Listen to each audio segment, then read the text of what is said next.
Hey everyone, I'm Almar from almarsguides.com. Now, I'm here to tell you today about farming Lower Blackrock Spire, also known as LBRS. Now, farming LBRS is probably one of the easiest and best ways to make money in the entire game. You can make up to 3,000 gold an hour in LBRS if it's done correct. This zone is extremely easy, and you can pretty much pull at least a quarter of the zone in just one go. The main thing that you'll be making your money off of in LBRS is the rune cloth. There's tons of rune cloth in LBRS, and it sells extremely well on pretty much every server since it's required to level through first aid, tailoring, some engineering uses it. Plenty of things use rune cloth, and it's always in demand. And it's so scarce since Cataclysm completely destroyed the whole entire world. Only 2 instances drop rune cloth now in Classic WoW. LBRS and UBRS. And then in Burning Crusade you also have Ramparts, and I'm pretty sure Blood Furnace has a chance to drop Runecloth as well. But besides those instances, you will not find Runecloth anywhere besides a few select places across Eastern Kingdoms and Kalimdor.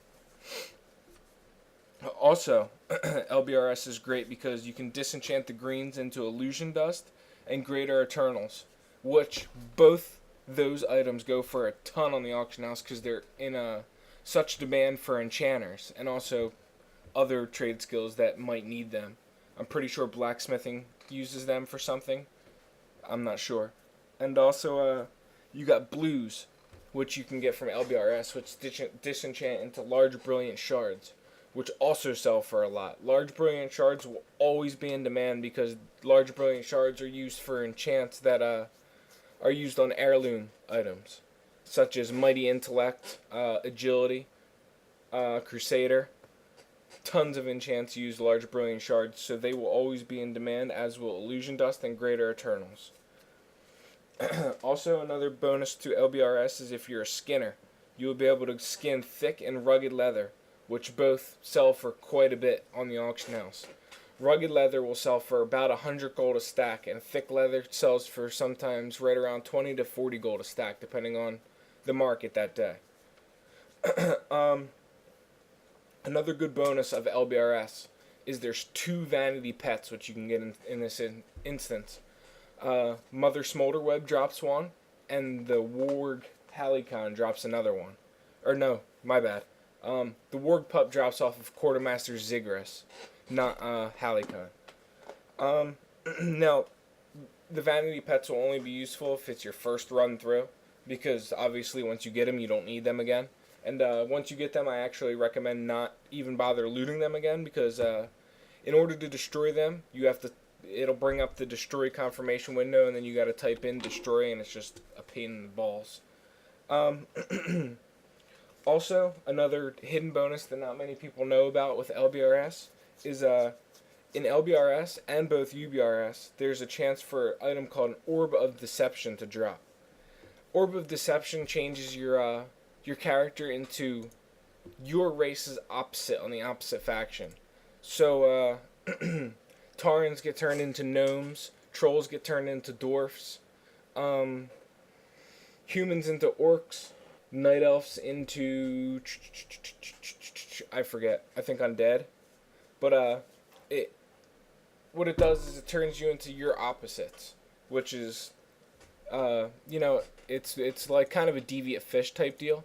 But the more important thing and the only important thing that you have to know about it is you can sell it for a lot. I've sold an Orb of Deception for close to 5,000 gold before.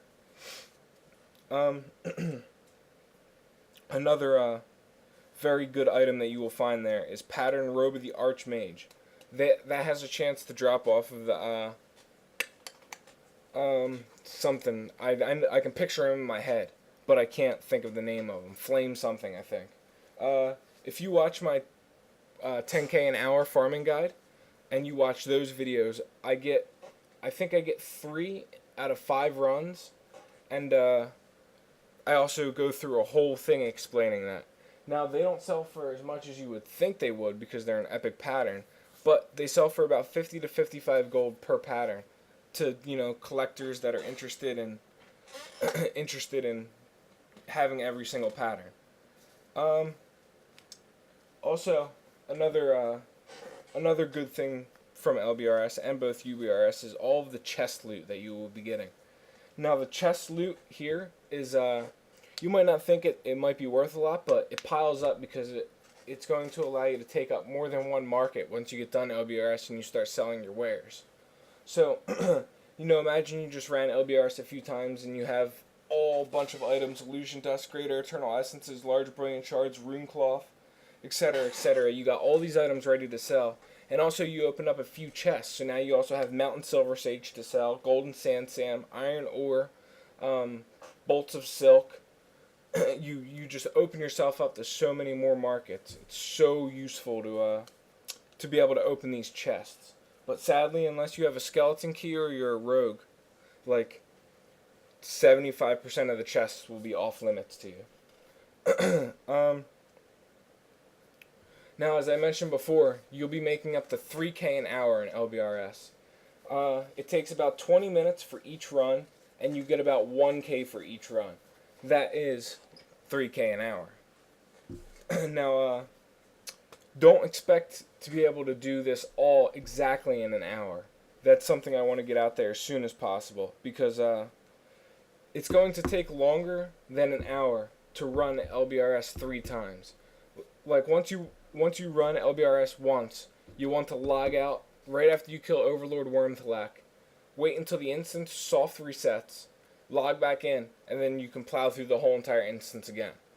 The reason for this is because if you kill Wormthalak and you run back to the entrance, you're adding on another 5 to 10 unnecessary minutes when you could have just logged off, went, did something else, come back, or you could even play an alt, come back, and then plow through the instance again.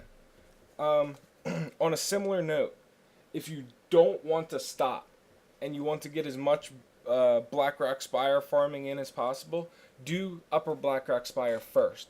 Because after you kill General Drac, you'll be able to drop down into the hatchery again and run right across and start doing LBRS. That is by far the fastest way to continuously farm. There's also another way that you can do this as well.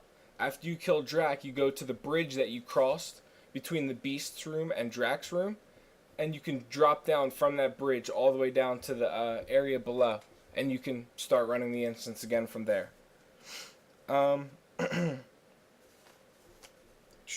Okay, one more thing really I need to mention before this video is over, or rather before I get done my commentary for the video. Last note says for me to mention my math pages for LBRS and both UBRS too. Now, I have math pages on my website, which I will provide a link to for this video. Under my WoW 10K an hour farming guide, you will find under third set of videos it says LBRS and UBRS farming videos. Here you will find my LBRS and UBRS math pages. Now, what these math pages are is they average out 5 runs. I write down all of the loot I got, how much that loot sells for, and then I, got a total. And then with that total, I put it off to the side, did 5 runs, combined all of the totals, divided, blah, blah, blah, blah, blah, and got a nice solid average. And averaged out to 966 gold per run. And it takes roughly 20 minutes to complete.